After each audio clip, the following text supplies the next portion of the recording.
Okay, what I wanted to do was I was driving by the last few days. I've driven by these Muhly Grass plantings, and they're actually pretty wonderful as you are driving by and the wind is blowing. They're quite attractive. These plants are a native plant to Florida, may not be native where you're from, but they're native to Florida. They don't necessarily do a lot for your pull this down. They're not exactly do a lot for providing food for particular birds or insects, butterflies, etc. like that. And I'm sure there are plenty of insects in these plants. They're native, so there's something that eats them, but they're not known for attracting butterflies or birds or anything like that. But I wanted to get a image of them while they were still in bloom. They're starting to end their bloom, so we're going to drive down the road and we'll see more of this as we drive down. Let me get back over here. I think this will be better.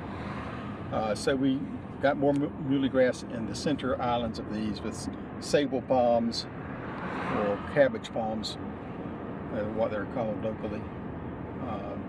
Got plantings of what appears to be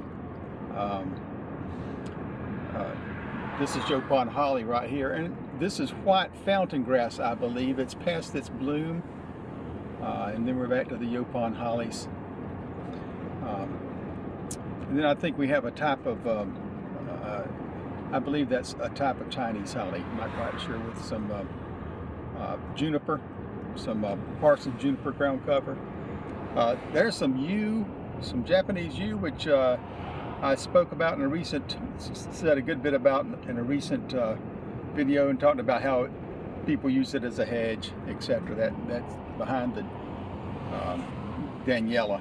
That variegated plant is the Daniela. I'm just going to drive down this road a little bit and get some more shots of maybe some better shots of various some of these plants that might tell you a little bit more about them. So we're going to drive up here, and I'm just going to turn around probably.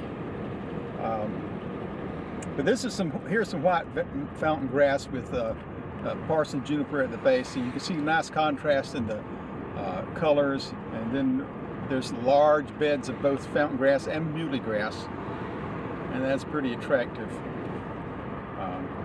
And I particularly like driving down this road on a good, very windy day. You can tell it's you got some breeze going on by the way the muhly grass is swaying in the wind. And these are attractive. I have some in my backyard.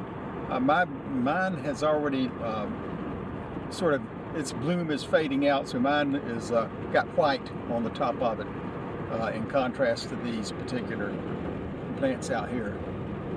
Here's some, as this fountain grass, that's, as you can see, it's past its prime along here, but I just showed you what it looks like to an extent. You can go online and learn more about it,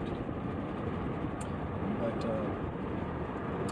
you need to select plants that grow in your area. If they're native, that's great.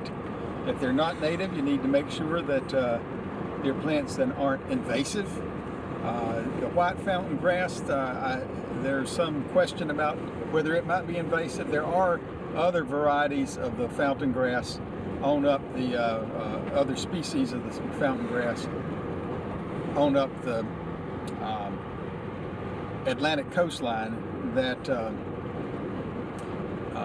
are invasive. So you need to know what's invasive in your area.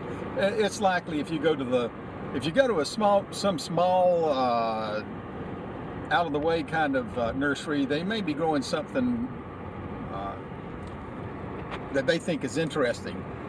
So that could pose a problem for you.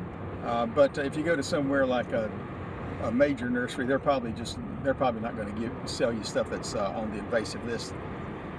So I'm going to turn around here, and once again, and you got that beautiful white fountain grass